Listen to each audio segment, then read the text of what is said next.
खानापूर तालुक्यातील पहिले advanced route canal treatment व कृत्रिम दंतरोपण म्हणजेच डेंटल इम्प्लांट सेंटर आता विट्यात सुरू झाले. येथे ॲडव्हान्स्ड रूट कॅनॉल म्हणजेच रूट कॅनॉल ट्रीटमेंट ही पूर्वीच्या पद्धतीने 3, 4 किंवा 5 सेटिंगमध्ये केली जात होती. तीच ट्रीटमेंट लॅबेमोडसारख्या ॲडव्हान्स दुर्बिणीद्वारे केवळ एकाच सेटिंगमध्ये किंवा एकाच विजिटमध्ये पूर्ण होते. त्यामुळे कमी कालावधीत जर जास्त दातांची ट्रीटमेंट असेल तर 2 ते 3 सेटिंगमध्ये ब्रिज बसवण्यासारख्या ट्रीटमेंट देखील पूर्ण होतात. तसेच या हॉस्पिटलमध्ये स्वतंत्र कृत्रिम दंतरोपण म्हणजेच डेंटल इम्प्लांटसाठी ऑपरेशन थिएटर असणारे हे तालुक्यातील पहिलेच डेंटल हॉस्पिटल आहे. येथील सर्व ट्रीटमेंट हॉस्पिटलमधीलच तज्ज्ञ डॉक्टर्स पूर्ण करतात.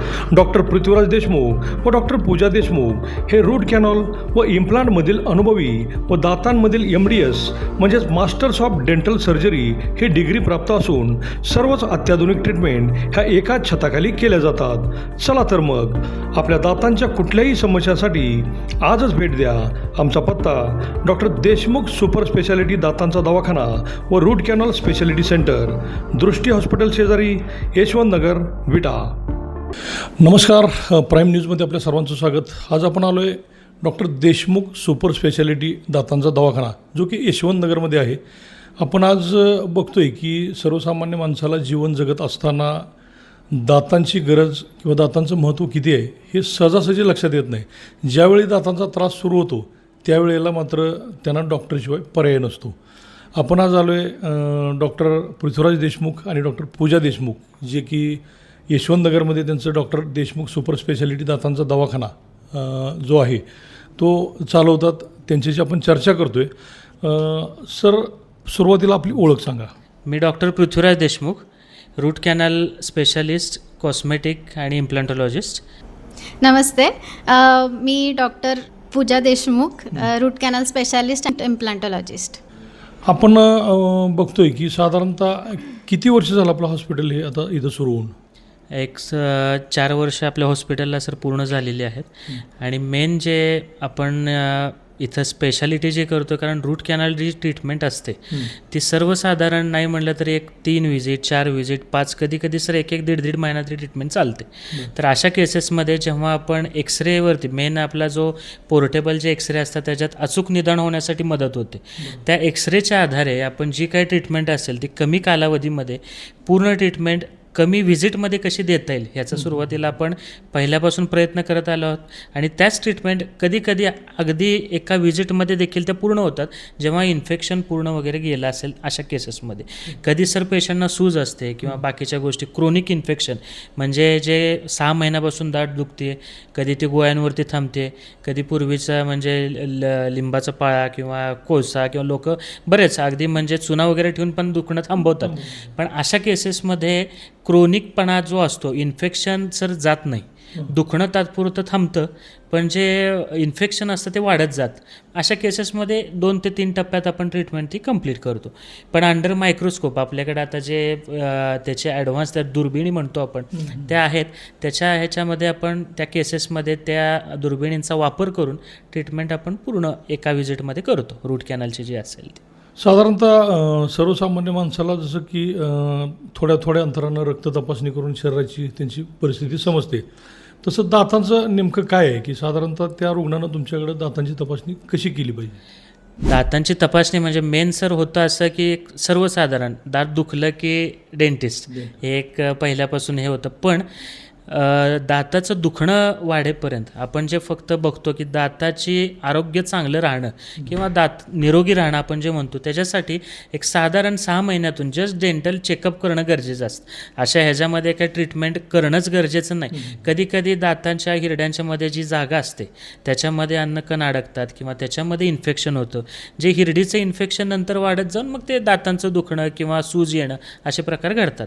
तर अशा केसेसमध्ये एक 6 महिन्यातून जस्ट डेंटल ट्रीटमेंट न करता डेंटल चेकअप करणं ह्याच्यावरती जास्त भर दिला पाहिजे असं एक माझं म्हणणं आहे. मॅडम, नेमकं काय सांगाल की महिला ह्या आजकाल प्रचंड व्यस्त असतात आपल्या रेग्युलर कामामध्ये, त्यांना तुमच्याकडे येत आहेत, त्यांना काय सजेशन द्याल की दातांची त्यांनी काळजी कशा पद्धतीने घेतली पाहिजे? महिलांचं सर काय होतं, सगळं जास्तीत जास्त वेळेस तो घरकाम म्हणा किंवा ह्याच्यात जातो, त्याच्यामुळे स्वतःच्या तब्येतीकडे खूप कमी लक्ष दिलं जातं. जे महिला काय करतात, साधारण दात दुखतोय तर राहू दे, गोळ्या घेऊन आपण पुढे ढकलूया. तर तसं नाही केलं पाहिजे. महिलांनी थोडंसं लक्ष दिलं पाहिजे स्वतःच्या तब्येतीकडे आणि नुसत्या गोळ्या घेऊन पुढे ढकलायला नाही पाहिजे, कारण दाताची कीड जी असते ती फक्त औषधांनी थांबत नाही. कीड ही पुढे जातच असते, कधीच औषधांनी गोळ्या घेऊन ती थांबत नाही. तापा सर्दीसारखं किडेचं नसतं, ती थोडक्यात पुढे जात असते. त्यामुळे कधी पण ट्रीटमेंट घेतलेली, जेवढं लवकरात लवकर तुम्ही ट्रीटमेंट घ्याल महिलांना, तेवढं ते बेनिफिटचं राहतं त्यांना. निदान लवकर झालं तर आपण म्हणतो की निदान लवकर झालं तर ट्रीटमेंटचा कालावधी देखील कमी लागतो. एवढं एकच. आपल्याकडं आधुनिक उपचार पद्धती आहे दातांची, त्यामुळं आज बऱ्याच रुग्णांना त्याचा फायदा झालेला आपण बघतोय आणि बाहेर चर्चाही अशी आहे की देशमुख डॉक्टरांच्याकडे जाऊया. नेमकं काय सांगायला? नाही, मेन जसं मी मगाशी सर म्हणालो, रूट कॅनल ही एक ट्रीटमेंट जी आहे की सर्रास म्हणजे 70 ते 80% लोकांचं पेन होतो म्हणून आपलं डेंटिस्टकडे जाणं किंवा व्हिजिट असते.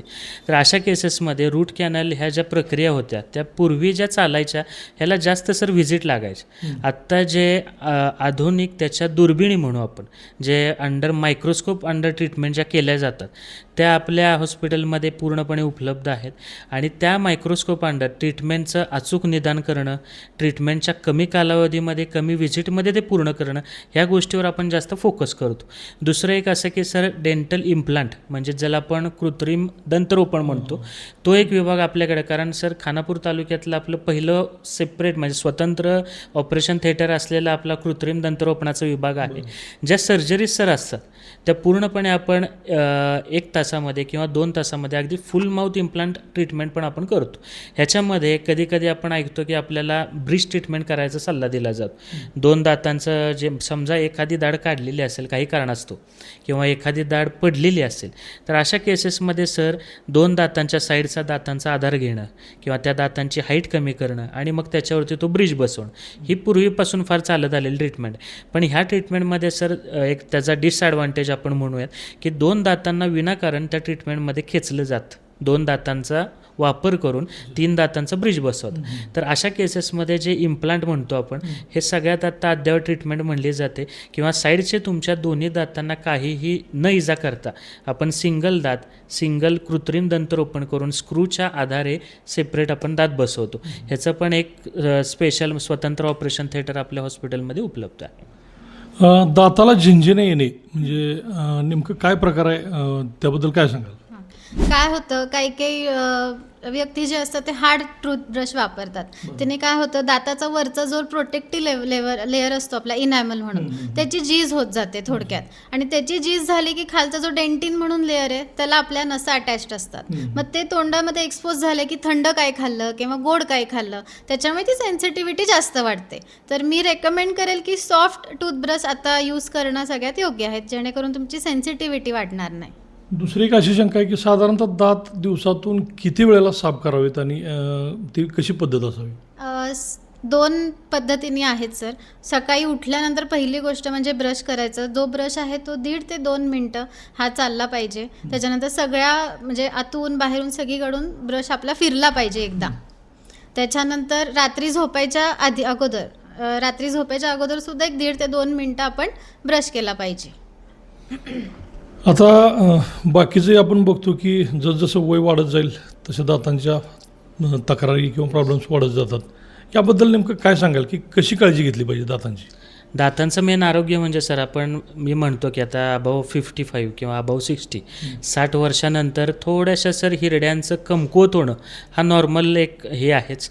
त्याच्यामुळं काय होतं, हिरड्या कमकुवत झाल्यामुळं दातांवरती त्याचा फरक पडतो.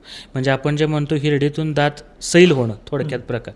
अशा केसेसमध्ये सर लूज जे होतात, हिरड्यांच्या सगळ्या सर्जरी अवेलेबल आहेत, हिरड्यांचं पण सेपरेट आपण ट्रीटमेंट सगळ्या करतो. पण प्रत्येक वेळी काय होतं सर, काहींचं म्हणजे तंबाखूचं प्रमाण किंवा बाकीच्या ज्या गोष्टी चुना लावणं ह्याच्यामुळे सर हिरड्यांचे पण आजार बऱ्यापैकी होतात आणि ह्या हिरड्यांच्या कमकुवतपणामुळे त्याचा परिणाम जो असतो तो दातांवरती होतो, म्हणजे दात हलणं वगैरे असे प्रकार थोडेसे घडतात. तर अशा केसेसमध्ये माउथवॉश मी रिकमेंड, म्हणजे काही काही केसेसमध्ये हिरड्यांचा जो आजार असतो, माउथवॉश जिथं आपण यूज करतो अशा केसेसमध्ये थोड्यांचा हिरड्यांवरती त्याचा चांगला परिणाम होतो. आता तंबाखू खाणं किंवा मावा गुटखा हे जे एक सर्रास काही व्यसनं तरुण करतात, त्याचा दातांवर म्हणजे दुष्परिणाम कसा होतो? आता लेडीज पण, आपण महिला वर्ग पण म्हणून, कधी कधी मिश्रीचं प्रमाण सर आहे. मिश्रीमध्ये जे बेसिक सर तंबाखू वगैरे असते त्याच्यामुळे हिरड्यांवरती पण फरक पडतो.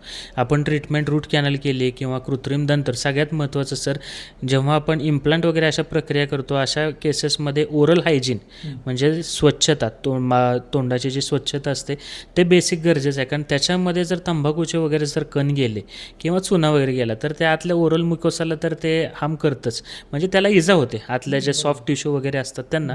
आणि अशा केसेसमध्ये मग इम्प्लांटचं फेल्युअर होतं किंवा कधी कधी दाताच्या आणि हिरड्यांच्या मध्ये तंबाखूचे जर कण गेले तर हिरड्या कमकुवत होण्याचा प्रकार पण थोडासा त्याच्यावरती, आणि त्याचा असर दातांवरती होतो. किडण्याचं प्रमाण ऑलरेडी सर असतंच, कारण मावा आणि ह्याच्यामुळे दातांवरती स्टेन्स होतात. तर जर प्रमाण थोडंसं सर कमी पण हे केलं पाहिजे, पण दातांचं ओरल हायजीन राखणं ह्यासाठी दर 6 महिन्यातून दात क्लीन करणं हा पण त्याच्यावरचा उपचार आहे सर. दात पिवळे पडलेले दात पण काही जाहिरातीमध्ये असं सांगितलं जातं की ते पांढरे स्वच्छ करून म्हणजे मिळतील, अशा काही जाहिराती असतात.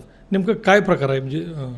टूथ जे डिस्कलरेशन म्हणतो, पिवळसर होणं, त्याला सर जेव्हा तो वरच्या लेअरपर्यंत त्याचं जे पिवळसरपणा असतो ते सर नॉर्मल, ज्याला आपण स्केलिंग म्हणतो, म्हणजे दात क्लीन करणं, ते पण सर आता ॲडव्हान्स हे असतं की पूर्वी कसं दात क्लीन केल्यावरती त्याच्यावरचा दाताचा लेअर आपण जनरली ऐकतो, दात क्लीन केले, माझ्या दात हलायला लागले आणि दातांची झीज झाली. तर असं काही न होतं आत्ताचे जे क्लिनिंगच्या प्रक्रिया आहेत त्या अगदी स्मूथ, म्हणजे त्याचं दातांवरती किंवा हिरड्यांवरती कोणतंही हे होत नाही. पण कधी कधी सर इंटरनल डिस्कलरेशन म्हणजे दातांच्या आतून जे पिवळसरपणा जो असतो अशा केसेसमध्ये सर ॲडव्हान्स डेंटल ब्लिचिंग म्हणून प्रक्रिया असतात. पूर्णपणे केमिकल अंडर त्या प्रक्रिया केल्या जातात, कारण तुमचा दाताचा जो आतला भाग आहे तो पिवळसरपणा जाणं गरजेचं आहे. त्या प्रक्रिया देखील आपण करतो, त्याला ब्लिचिंग सर थोडक्यात म्हणतात. ही केमिकल प्रक्रिया 1 तासापर्यंत सर चालते. पूर्ण जसं नैसर्गिक दात तुमचा जसा पूर्वी होता त्याचे कलर मॅच करून आपण ती शेड आणण्याचा प्रयत्न करतो. असे तोंडाची दुर्गंधी येणे हा एक म्हणजे सामान्य गोष्ट झालेली आहे. ती कशामुळं आणि आपल्याकडे त्याचे काय उपचार होतात?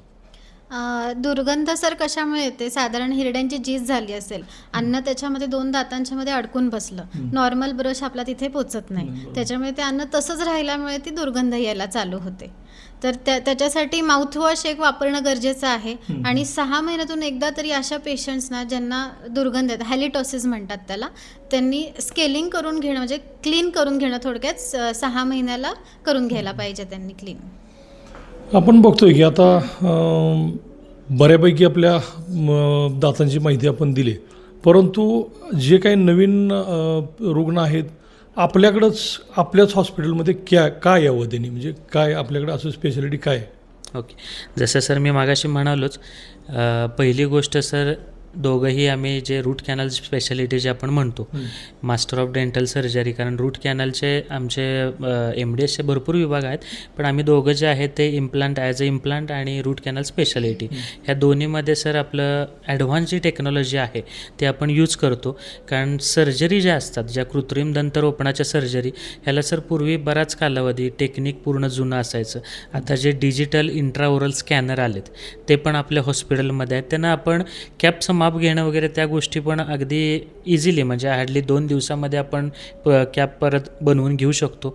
राहिली गोष्ट रूट कॅनल जो सेक्शन आहे, रूट कॅनलमध्ये पण झुमॅक्स अंडर आपण जे दुर्बिणी आहेत ते सगळ्या अद्ययावत दुर्बिणी आणि प्लस पोर्टेबल एक्सरे वॅटेक म्हणून कंपनीचा जो आहे, म्हणजे त्याच्यामध्ये एक्झॅक्ट जे आपल्याला काही ट्रीटमेंट गरजेची आहे, अचूक निदान मेन होणं गरजेचं आहे. कारण कधी कधी काय होतं सर, आपण ट्रीटमेंट करून पण दात दुखत राहतो. म्हणजे आपलं हे असतं की नाही ट्रीटमेंट तर केली आहे, सेन्सिटिव्हिटी तर होते, पूर्वी जसं होतं मला तेच आत्ता, एक जनरल लोकांचं हे असतं.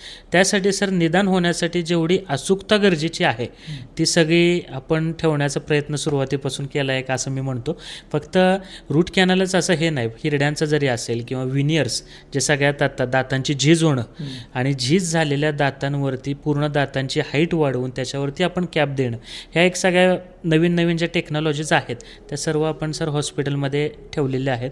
आणि रूट कॅनलचा जो सेक्शन आहे तो सर पूर्णपणे 80% लोकांमध्ये सिंगल व्हिजिट रूट कॅनल आपण करतो. म्हणजे लोकांचा कालावधी पण 1 तासामध्ये किंवा 1.5 तासांमध्ये ती प्रक्रिया पूर्ण होते. फक्त कॅबचं माप घेण्यासाठी किंवा कॅब बसवण्यासाठी आपण दुसऱ्या व्हिजिटमध्ये बोलवतो. हे एक थोडक्यात आपलं स्पेशालिटी आहे, कारण त्या दुर्बिणी वगैरे सगळ्या अवेलेबल आहे. फक्त दुसरी एक गोष्ट आहे की दाताची ट्रीटमेंट म्हटल्यानंतर लोकांना भीती वाटते तोंडामध्ये इंजेक्शन कसं घ्यायचं. त्याच्यामुळे आपल्याकडे जे आहेत पेनलेस सिरिंज सर अवेलेबल आहेत. त्याच्यामुळे अगदी लहान बाळांपासून ते अगदी वयस्कर लोकांपर्यंतचे सगळे पेनलेस प्रोसिजर आपल्याकडे होतात. व्यवस्थित ते म्हणजे लहान अगदी मुलं रडत नाहीत, काही ना, व्यवस्थित कॉपरेट करतात.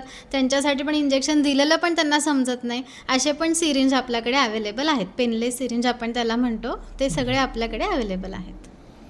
आपण बघतोय की शरीर स्वस्थ तर सगळं काही जीवनाचा आनंद आपल्याला घेता येतोय. यासाठी दातांचं महत्त्व किती आहे हे ज्याला त्रास होतो त्यालाच माहिती आहे. आणि इथं डॉक्टर पृथ्वीराज देशमुख आणि पूजा देशमुख हे दोघंही MDS म्हणजे तज्ज्ञ आहेत. स्वतःचं हॉस्पिटल आहे, सुसज्ज आहे, आणि इथं येणारा रुग्ण त्याला कुठलीच शंका राहत नाही. म्हणूनच आज आपण यांच्याकडे येऊन जी काही माहिती तुम्हाला दिली ती कशी वाटली तीही तुम्ही कमेंटमध्ये सांगा.